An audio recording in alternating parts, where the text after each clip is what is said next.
Most raw feeders have dealt with a problem or two during their pet's transition process, even when switching as a puppy, kitten, or kit.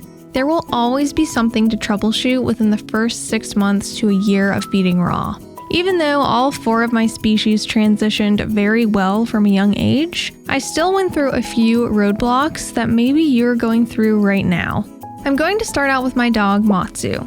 Matsu came home with us around 8 weeks of age, and within the first month or so, he would not eat whole chunks of meat and bone. It just seemed like he didn't have the jaw strength to bite down on them, even when the chunks were pretty small. I ended up having to blend most of his meals, bone included, during this time, which he really did like. At this age, he was eating 4 small meals a day, and I noticed that his stool would be firm in the morning and got a little loose in the evening. I knew it was common during this initial switch, but I started to realize that it usually happened after feeding the meal that had the most organ meat, which made sense since organ meat by itself can make the stool less firm. I started spreading the organ meat throughout the 4 feedings instead of giving it all in one, and that really helped. Everything seemed to be going well, but around 5 months, he started to have food intake regression. He was supposed to be eating 2 to 3 times a day, but was only interested in eating at the end of the day. Now, after getting many messages from worried owners saying the same thing is happening to their puppy, as well as watching other raw feeders deal with it too, it's starting to look like it's a pretty common thing.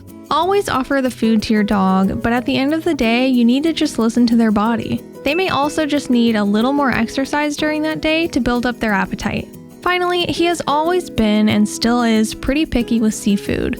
I found that cutting them up into small pieces and feeding those frozen really helps, along with hand feeding. Now onto my cat, Tangy. He came home around 16 weeks and immediately switched to raw with virtually no issues, but was picky on larger chunks and bone. I cut up his meat into really small pieces and often had to pulverize bone or even add in bone powder because I was worried he wasn't getting the nutrients that he needed to grow. After about a month of eating fully raw, he started to get sick after every time he ate. He was still happy and eager to eat, and his stool was normal, but it was like clockwork with getting sick right after eating. I added probiotics, I fed smaller meals, fed smaller chunks, eliminated proteins, eliminated cuts, raised his bowl, nothing seemed to work. I decided to switch him to a high-quality wet food until he reached a year old because I feared him becoming nutrient deficient. I gave him raw pieces as treats as he grew, and he handled them fine. On his first birthday, I gave him his meal fully raw again, and he hasn't gotten sick since. I chalked it up to just having a sensitive system as he was developing, and I just did what I could. He now eats a fully raw diet with no issues. Let's move on to my ferrets, Guts and Oliver. Guts was raised on whole prey the second he was weaned off of his mother's milk, so he had always been partial to it. Feeding anything ground was off the table for him, even if it was whole prey grinds. Thinking back, I think if I tried harder with him when offering things he turned his nose up at as a kit, it would have worked out better as he aged. Unfortunately, I just took it back and gave him something that he liked. Oliver eats a high-quality cat food right now, but is in the transition process to a fully raw diet. It takes some effort with transitioning older ferrets, but it can be done. After about a week of finger feeding him, I felt like he should have started to eat from the dish now, but he just seemed uninterested.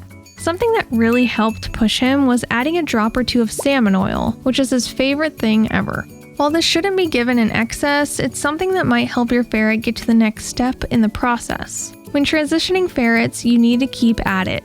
Offer blended and watered down raw multiple times a day, every day, and go slow with reducing the soupiness.